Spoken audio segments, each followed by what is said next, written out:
Se você algum dia pensar em fazer uma viagem à floresta amazônica e talvez até uma excursão pelo rio Amazonas, tenho 2 conselhos para você. Primeiro, certifique-se de ter um guia que conheça bem a área. E segundo, simplesmente não faça isso. Aprendi essa lição da maneira mais difícil possível. Um amigo e eu decidimos fazer exatamente isso. Conseguimos encontrar um cara disposto a nos levar em uma viagem de 3 dias rio abaixo, entrando na floresta. No começo, era tão incrível quanto você esperaria. Não espere águas cristalinas no Amazonas, mas a beleza estava literalmente em todo lugar, nos animais, nas árvores. Era demais. O próprio rio era agradável, não era rápido nem super veloz, e na maior parte do tempo, nós simplesmente íamos à deriva por um tempo. Nosso guia, ele nos advertiu sobre 2 coisas: não entrar na água e ficar perto do acampamento à noite. Eram coisas que já sabíamos, mas ficamos felizes em ouvir. No entanto, nunca chegaríamos a um acampamento.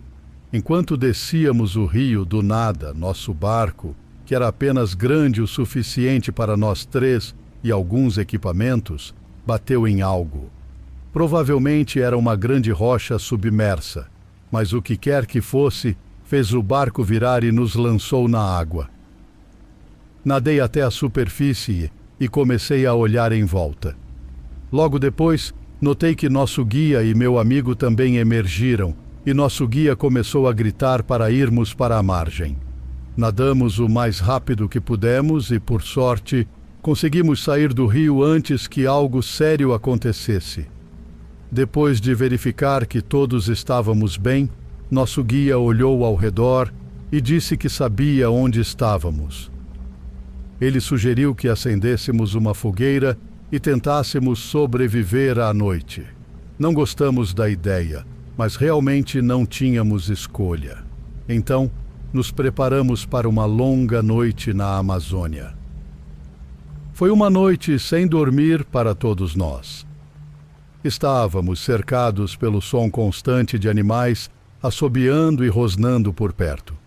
Toda vez que um de nós se assustava, nosso guia tentava nos acalmar, dizendo que o fogo iria mantê-los afastados. Descobrimos depois, ao sair da situação, que se algo na floresta estivesse faminto o suficiente, o fogo não teria impedido nada. No dia seguinte, assim que o sol apareceu, começamos a caminhar de volta para a vila de onde partimos. Era uma caminhada de cerca de 8 horas, mas graças ao nosso guia conseguimos voltar inteiros. É engraçado como a beleza desaparece rapidamente quando você descobre o quão mortal algo pode ser.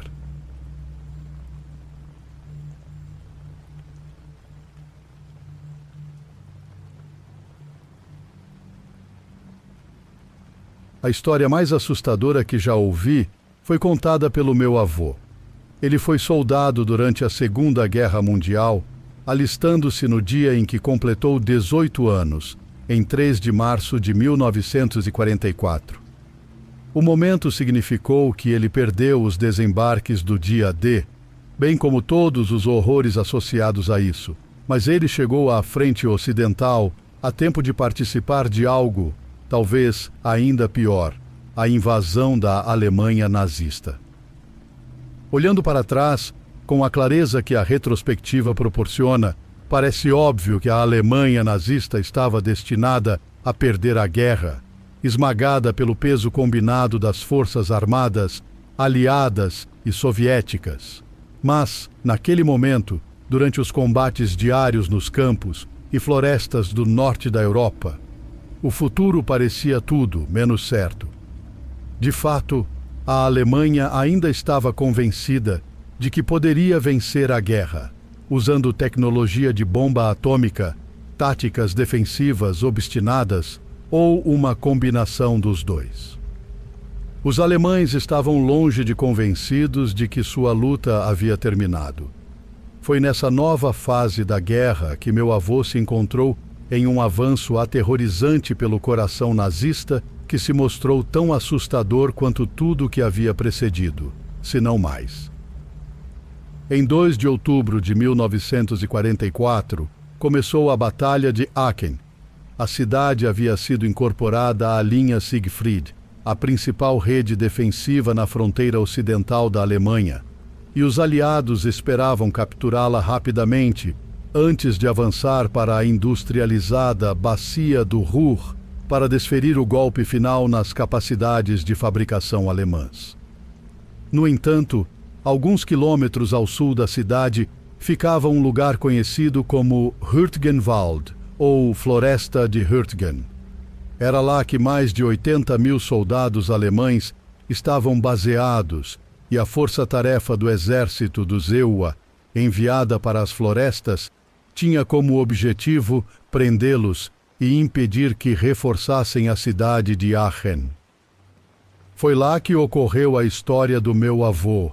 Então, sem mais delongas, é isso que aconteceu com ele. Ele e seu pelotão haviam sido encarregados de uma patrulha rotineira pela floresta, procurando pela linha defensiva alemã, na qual poderiam chamar apoio de artilharia e aéreo. A manhã havia sido tranquila, mas essa calma foi quebrada quando um tiro de rifle distante fez um de seus companheiros de pelotão cair no chão.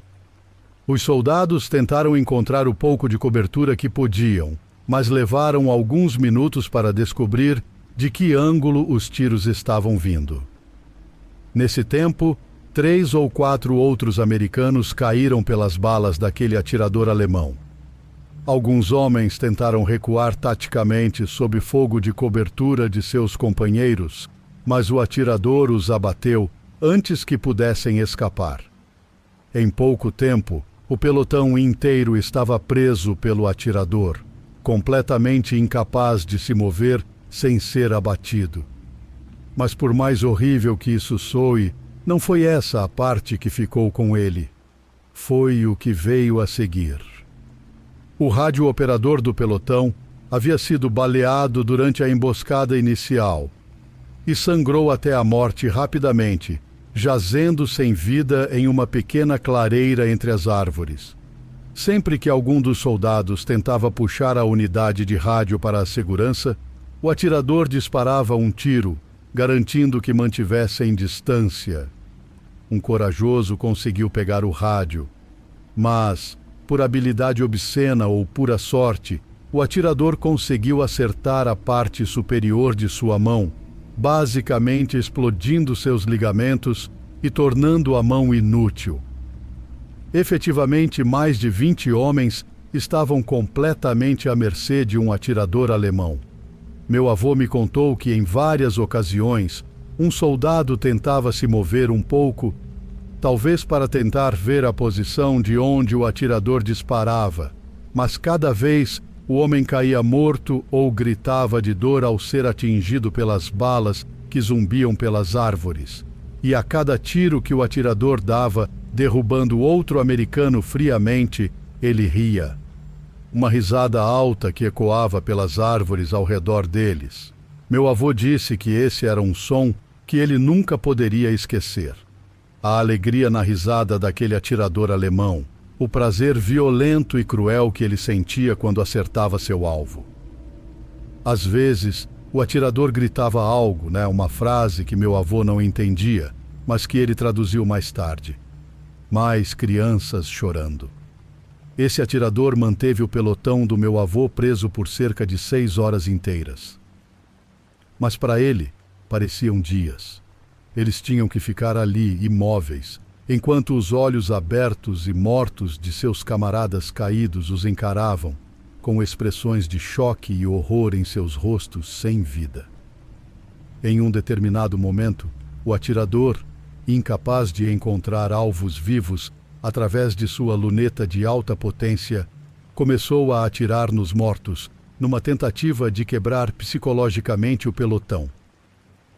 Meu avô me contou que todo o pelotão estremeceu de nojo e terror quando uma bala esmagou o crânio de um homem morto que estava encostado em uma árvore e claramente ainda ao alcance do atirador. Das todas as feridas e lesões que meu avô viu durante a guerra, ele me disse que as feridas na cabeça eram sempre as piores. Uma vez que a integridade estrutural do crânio humano é comprometida, seja por bala, estilhaços ou pela força bruta de um rifle, o rosto da pessoa muda de forma. A primeira bala que atingiu o crânio do homem morto praticamente o partiu em dois, bem no meio. Mas nada que eu possa escrever superará a maneira horrível como meu avô descreveu. Eu conhecia aquele cara há meses. Eu poderia reconhecê-lo no escuro só pelo jeito de andar dele. Mas agora, eu não o reconhecia de jeito nenhum. Os olhos dele estavam muito afastados. Ele parecia desumano. Mas o atirador não parou por aí. Ele ria e ria e ria, enquanto enviava 2 balas, depois 3, depois 4, direto no crânio do homem morto, pulverizando-o até que fosse apenas uma massa de ossos quebrados e massa cerebral vazando. Os olhos, ainda conectados pelo nervo óptico, pendurados de órbitas oculares estilhaçadas. Não consigo nem imaginar quão traumático isso deve ter sido para um garoto que tinha apenas 18 anos. Quero dizer, ele ainda era um garoto. Quando penso em quando eu tinha 18 anos, mal conseguia lidar ao ver um corte de papel, quem dirá ver a cabeça de alguém explodir. O pelotão teve que esperar até o anoitecer para escapar. Eles fizeram isso enquanto os gritos de covardes, covardes, do atirador alemão ecoavam pelas árvores, entremeados por sua risada pervertida e maníaca. Meu avô disse que ainda esperava ser baleado enquanto corriam de volta pelo caminho que vieram, tentando evitar colisões com troncos de árvores. Um homem estava tão aterrorizado que realmente correu direto para uma árvore, quebrou o nariz, mas simplesmente se levantou e continuou correndo. Meu avô faleceu no ano passado, então considero isto um pequeno tributo a um grande homem que passou por tempos terríveis. Descanse em paz, vovô.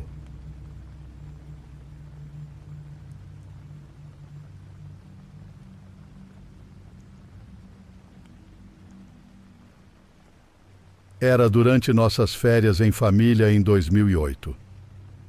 Nossa família, que incluía minha esposa Franciele e nosso filho Bernardo, decidiu tirar férias.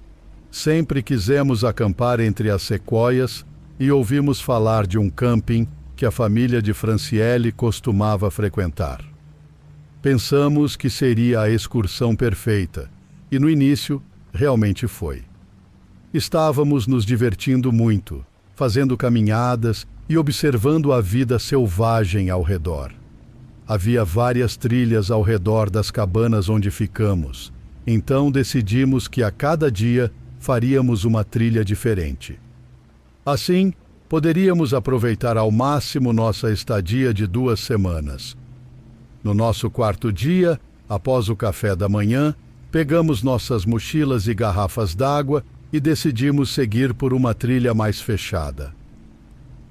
Ela não estava tão limpa quanto as outras que tínhamos percorrido nos primeiros dias, mas não estávamos preocupados. Ainda era claramente um caminho e não parecia que nos perderíamos.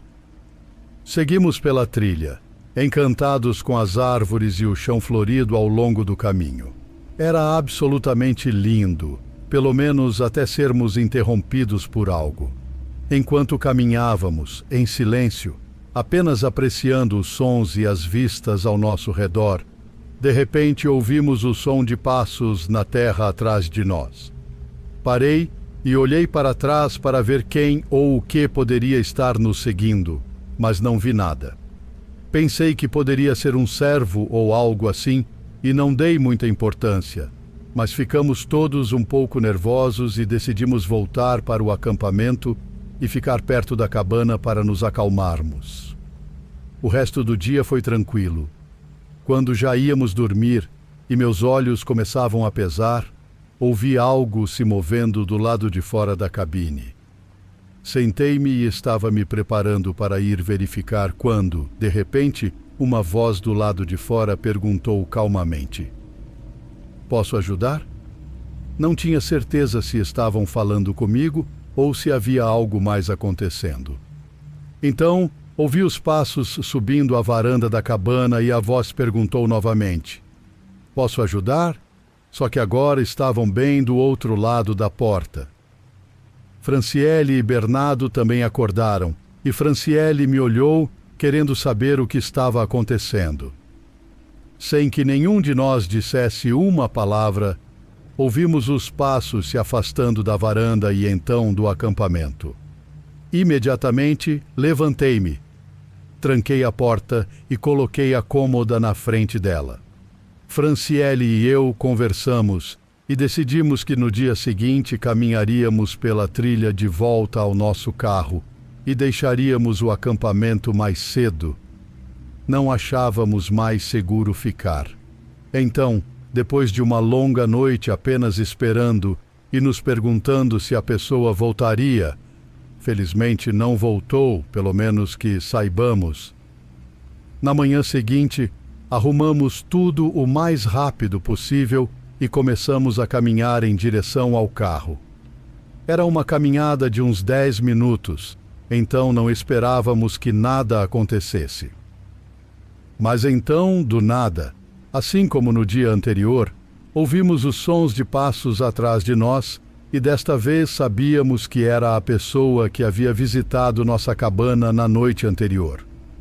Disse a Franciele e Bernardo para correrem e os segui, colocando-me entre eles e quem quer que estivesse nos seguindo. Enquanto corríamos para o carro, ouvíamos gritos através das árvores. Tudo o que a pessoa dizia era: "Posso ajudar?" Os gritos se tornaram progressivamente mais agressivos, mas conseguimos chegar seguros ao carro. Assim que entramos, trancamos as portas e partimos. Ao sair, todos nós vimos um homem vestindo uma camisa de flanela rasgada e jeans azul saindo da floresta com um sorriso sinistro no rosto. Enquanto acelerávamos, pude vê-lo acenando no espelho retrovisor.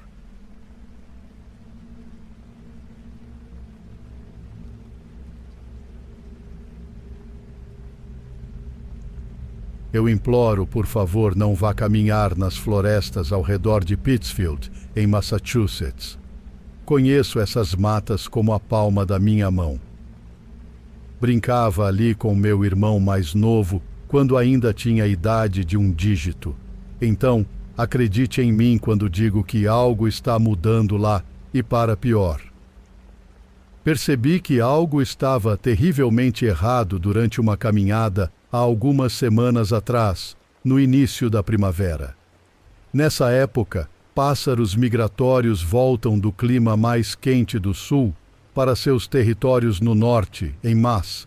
Milhares de pequenos pássaros canoros ocupam as árvores ao redor do Monte Greylock durante o mês de março, cada um cantando sua doce música, que na realidade é um grito de guerra, um desafio para que outros tentem tirá-los de seu poleiro.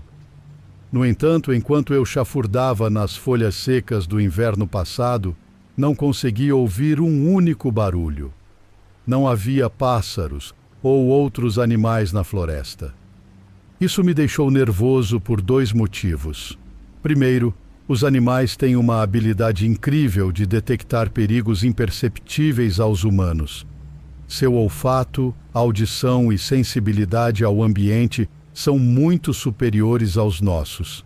Se a vida selvagem tinha fugido da área às pressas, ou pelo menos se recusado a voltar, isso poderia significar que algo terrível estava prestes a acontecer.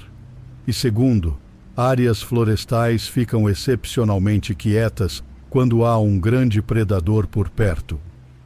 Pombos ficam mortos de medo e imóveis, esperando que um urso negro ou um puma simplesmente passe por eles. Às vezes passam, às vezes não, mas de qualquer maneira seria extremamente perigoso para mim andar por ali enquanto um deles estivesse rondando. Naturalmente, comecei a voltar para o meu carro, quando algo muito peculiar aconteceu. Devo lembrá-lo neste ponto que eu brincava nas florestas ao redor do Monte Greylock, desde os 7 ou 8 anos de idade. Era um pouco longe de onde morávamos quando eu era criança, mas graças às nossas bicicletas, tínhamos uma área grande para explorar durante as longas férias de verão. Ou seja, eu conhecia muito bem aquelas matas, mas de alguma forma consegui me perder. Percebi que estava desorientado quando minha cabeça começou a latejar com uma dor surda. Parei de caminhar por um momento, esfregando os olhos e a ponte do nariz para tentar aliviar a dor. Mas quando abri os olhos novamente e olhei ao redor, senti um lampejo de pânico. Não reconhecia meus arredores e não consigo expressar o quão perturbador foi estar em um lugar que visitei a vida inteira e que de repente se tornou completamente estranho. Tive que tirar minha bússola para tentar me localizar. Para minha surpresa, a agulha da bússola continuava se movendo lentamente, mesmo quando consegui mantê-la parada em uma suposta direção. Agora, isso era menos problemático do que parecia. Claro, era perturbador, mas existem maneiras de contornar uma bússola defeituosa. Por exemplo, o musgo geralmente cresce no lado norte de uma árvore, o lado que recebe mais luz solar.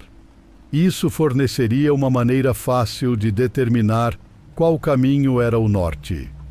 Pelo menos normalmente seria. Mas, ao inspecionar vários troncos de árvores, percebi que o sol estava pendurado na parte sul do céu e que o musgo nesta área crescia principalmente no lado sul dos troncos. Eu entendo que isso não é completamente fora de questão, mas era mais um detalhe que simplesmente me confundiu. Nada fazia sentido, e quanto menos fazia, mais o sentimento de pânico puro começava a borbulhar em meu peito. Mas entrar em pânico naquela situação, ou em qualquer situação, é convidar a derrota, degradação e morte. Mantive-me calmo, dizendo a mim mesmo que havia uma explicação racional para tudo o que estava acontecendo, e segui na direção que estava quase certo de que era a rodovia mais próxima. Foi então que me deparei com algo que nunca tinha visto antes naquelas florestas. Algo tão fora de lugar que era francamente aterrorizante. Em todos os anos que passei vagando por aquelas florestas com meu irmão quando criança, nunca tinha visto nada como a velha cabana em ruínas que estava diante de mim. E eu quero dizer que era velha, não poderia ter sido construída depois de 1979. Como eu e meu irmão nunca tínhamos visto esse lugar, era completamente incompreensível para mim. O óbvio a fazer era bater na porta da cabana, ver se alguém estava em casa e, por mais humilhante que fosse, pedir direções. Mas à medida que me aproximava da rústica porta da frente, senti a sensação mais incomum. Atribuí isso ao cansaço geral. Talvez meu açúcar no sangue estivesse baixo, não tenho certeza, mas por algum motivo, cada passo que me aproximava da cabana parecia mais e mais difícil. Quando finalmente levantei o punho fechado para bater naquela velha porta de madeira, senti como se algo estivesse fisicamente me repelindo, sussurrando diretamente no meu cérebro. Deixe este lugar e nunca volte. Não olhe para trás, nunca olhe para trás. Quando finalmente bati, a porta rangeu, abrindo-se levemente e revelando a degradação por trás dela. Qualquer parafuso ou fechadura que estivesse na porta há muito tinha desaparecido, e o interior estava tão acabado e podre quanto o exterior. Era evidentemente abandonado, mas havia uma ordem curiosa nos móveis que me levou a acreditar que, de vez em quando, a cabana realmente recebia alguns visitantes, além de mim. Mas algo no canto da cabana chamou minha atenção. O que estou prestes a tentar descrever é francamente indescritível. Eu sei que era um ídolo de madeira de algum tipo, uma pequena estátua colocada em cima de um altar de pedra, mas eu não conseguia entender o que estava vendo. Era como se meu cérebro fosse completamente incapaz de processar as informações que meus olhos estavam alimentando. E com isso, minha dor de cabeça voltou, junto com um tipo de ansiedade tão esmagadora que senti que ia ter um ataque de pânico. Não me pergunte como sei, mas aquele ídolo de madeira, uma bagunça de galhos, videiras e musgo, era uma representação do mal puro e não filtrado. Eu fugi dele. Não tenho a menor vergonha de admitir que corri como uma criança assustada daquela cabana. E na noite... Isso mesmo, você ouviu certo. Quando entrei naquela cabana, ainda era dia. Não poderia ter ficado lá por mais de alguns minutos, pelo menos foi o que pareceu. Mas quando saí pela porta de madeira, estava completamente escuro lá fora. Corri até encontrar meu carro e dirigi como um louco até estar em segurança em casa. Não consegui me forçar a falar sobre o que aconteceu comigo naquele dia até agora. Tentei contar a um amigo caçador uma vez, mas as palavras simplesmente não saíam. Mas por favor, se você ouvir isso, atenda ao meu aviso e não vá caminhar nas florestas ao redor de Pittsfield, Massachusetts.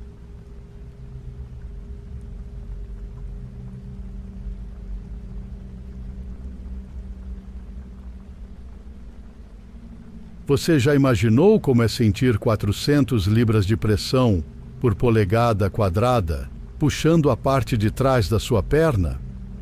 Não é uma sensação agradável e algo que espero nunca mais vivenciar.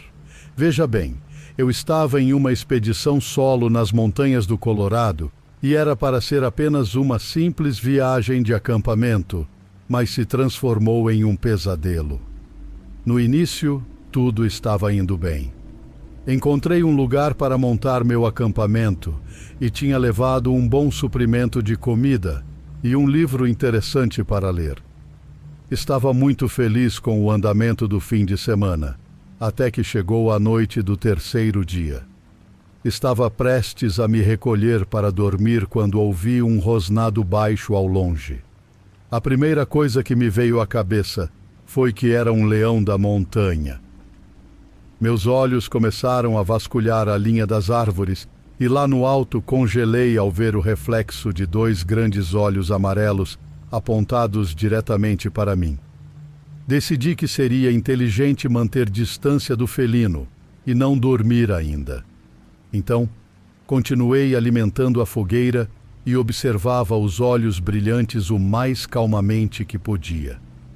Minha pressão arterial disparava toda vez que os olhos desapareciam por um momento, mas eles sempre reapareciam logo depois em um lugar ligeiramente diferente. O dia seguinte chegou e com ele a luz do dia. O leão da montanha não me deixou dormir um único minuto e pela manhã ainda estava me observando. Sabia que ele não iria me deixar em paz. Então, minha melhor aposta era arrumar as coisas o mais calmamente possível e tentar voltar para o meu carro. O problema é que você não deve virar as costas para um leão da montanha, especialmente se achar que está sendo perseguido. Mas eu tinha que descer a trilha de volta para o carro, então era inevitável. Assim que dei as costas por um segundo, ouvi um barulho atrás de mim e, de repente, minha perna sentiu uma sensação quente, rapidamente seguida por uma dor aguda. O leão da montanha, que havia agarrado bem minha panturrilha esquerda, estava me puxando para trás, tentando me arrastar para a floresta. Eu fiz o melhor que pude para lutar, mas não havia muito o que fazer. Felizmente, meus gritos alertaram um caminhante próximo, que veio correndo pela trilha, atirando pedras enquanto se aproximava. O leão da montanha fugiu, graças a Deus, me deixando na trilha.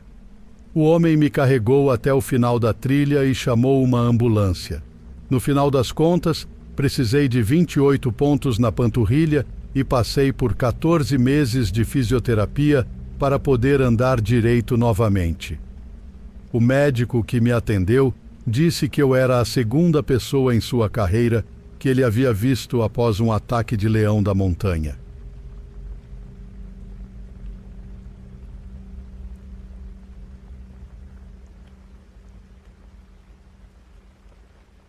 Nos últimos anos, um grupo de amigos e eu viajamos de nossas casas em Liverpool, no Reino Unido, até Dumfries e Galloway, na Escócia. Dumfries e Galloway abrigam a maior floresta contínua do Reino Unido, o Parque Florestal de Galloway. É um lugar selvagem, com algumas partes da mata tão densas e fechadas que fica evidente que ninguém pisou lá por centenas, talvez milhares de anos. Nossas visitas anuais nos traziam paz, clareza e um profundo respeito pela natureza. No entanto, a viagem do ano passado terminou em um dos incidentes mais horríveis e angustiantes da minha vida, mudando completamente a maneira como vejo o mundo e a mente humana. Ano após ano, pegávamos um ônibus noturno, atravessávamos a fronteira e caminhávamos até um lugar chamado Loch Aber. É um lago de pesca privado, supostamente reservado para membros de um clube de pesca local. Mas nós entrávamos escondidos e rapidamente pescávamos o suficiente para nosso jantar. Era uma operação rápida, levando apenas cerca de 45 minutos, o que é notavelmente rápido para uma boa pescaria. No entanto, no ano passado, decidimos procurar novos pontos de pesca e miramos no Loch Dee, um lago igualmente profundo, cerca de 30 milhas a leste. Acreditávamos que seria um local de pesca perfeito, e nossa suposição se mostrou correta. Embora não tão rápido quanto o lago privado, vinha com consideravelmente menos culpa. Tudo parecia perfeito até a segunda noite, quando no meio de uma bebedeira em volta da fogueira, um dos meus amigos saltou abruptamente da cadeira e recuou do fogo. Ele perguntou calmamente, com confusão cautelosa: "Quem diabos é aquele?" Alguém respondeu preguiçosamente: "Quem é quem?" Ele apontou para as árvores diretamente atrás de mim, dizendo que tinha visto alguém se movendo por elas. Inicialmente, eu ri sarcasticamente, pensando que ele estava tentando nos assustar. No entanto, ficou claro que ele estava falando sério, e o medo me invadiu. Também saltei da cadeira, virei-me e iluminei a escuridão com minha lanterna. A tensão entre nós cresceu enquanto procurávamos desesperadamente pela pessoa que ele tinha visto. Inspecionamos cada tronco e arbusto com nossas lanternas, mas não havia sinal de ninguém. Alguém chamou: "Olá!", mas foi imediatamente silenciado pelo resto de nós. Não queríamos revelar nossa posição, mas também queríamos saber se havia alguém nos observando. No entanto, só havia silêncio. "Acho que você bebeu demais, cara." Eu disse ao meu amigo, que alegou ter visto uma figura andando pelas árvores: "Estou bem. Mal encostei naquela Bells que trouxe. Juro por Deus que vi alguém agora mesmo." Quando pedimos uma descrição, ele respondeu brincando: "Não sei, mas era grande, muito grande." Eu ignorei, atribuindo isso à sua imaginação e exaustão após a longa viagem. Todos nós estávamos esgotados, já que ninguém realmente dorme no ônibus noturno para a Escócia. Embora as pessoas fechem os olhos e coloquem música, raramente conseguem dormir de verdade.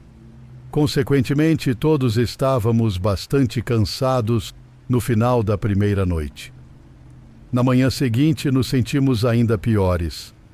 A primeira noite após uma jornada tão longa é geralmente quando dormimos profundamente, mas não naquela noite. Nenhum de nós conseguia relaxar totalmente com a possibilidade de alguém nos perseguindo pairando em nossas mentes. Felizmente, tínhamos planejado passar o dia pescando, já que não estávamos com ânimo para mais nada devido ao nosso esgotamento. Após o café da manhã, fomos até o lago com o nosso equipamento de pesca. Era uma área linda, com um lago azul cristalino cercado por colinas. A Escócia costuma ter dias ensolarados no verão, mas naquele dia o céu estava cinza e sombrio, como se o sol mal tivesse nascido. Cansado e meio encharcado pela garoa, mal estava animado para pescar o jantar. Secretamente, esperava que algo emocionante acontecesse, e infelizmente meu desejo se realizou. "Olha!" um de nós gritou. "Lá do outro lado do lago, Jesus Cristo, vocês estão vendo aquilo?" Era o mesmo amigo que tinha visto alguém ou algo nas árvores. Aterrorizados, todos viramos para olhar. "Onde?" perguntamos ansiosos, sabendo que, se outro avistamento ocorresse, não poderia ser um engano. Ele apontou e disse: "Bem do outro lado, saiu das árvores por um momento e depois desapareceu de novo. Por favor, me digam que vocês viram isso." Tentei acalmá-lo, sugerindo que provavelmente não era nada. "Sei o que vi, e precisamos sair dessas malditas florestas agora mesmo", disse ele, em pânico, juntando seu equipamento de pesca. Ele correu de volta para o acampamento, com um dos nossos amigos seguindo-o, ainda tentando tranquilizá-lo. Mas seu medo era incontrolável, vindo do que quer que tivesse surgido brevemente das árvores do outro lado do lago. Perguntei aos outros caras se eles tinham visto alguma coisa e todos balançaram a cabeça negativamente. Nenhum de nós tinha ideia do que ele estava falando, mas seu surto nos deixou igualmente perturbados. Tínhamos planejado ficar por uma semana inteira, mas a segunda noite foi a nossa última. Conseguimos acalmar nosso amigo em pânico e o convencemos a ficar mais algumas noites, pelo menos. Afinal, tínhamos vindo de tão longe e eu não estava disposto a deixá-lo partir só porque ele tinha se assustado. No entanto, as experiências inquietantes não terminaram ali. No meio da noite, o amigo que tinha visto coisas saiu da sua barraca, acordou todos nós e perguntou: "Vocês estão ouvindo isso?" Havia silêncio, um silêncio absoluto. Eu forcei meus ouvidos tentando ouvir o que o tinha aterrorizado, mas não havia nada, apenas o farfalhar de alguns sacos de dormir enquanto caras confusos se sentavam acordados. Ele coçou os próprios ouvidos, rangeu os dentes e balançou para frente e para trás na terra, enquanto o som parecia oprimi-lo. Foi então que percebi, e acredito que todos os outros também, que não havia barulho, não havia monstro. Tudo estava na cabeça dele. Ele estava passando por um surto psicótico, e estava tudo na sua cabeça.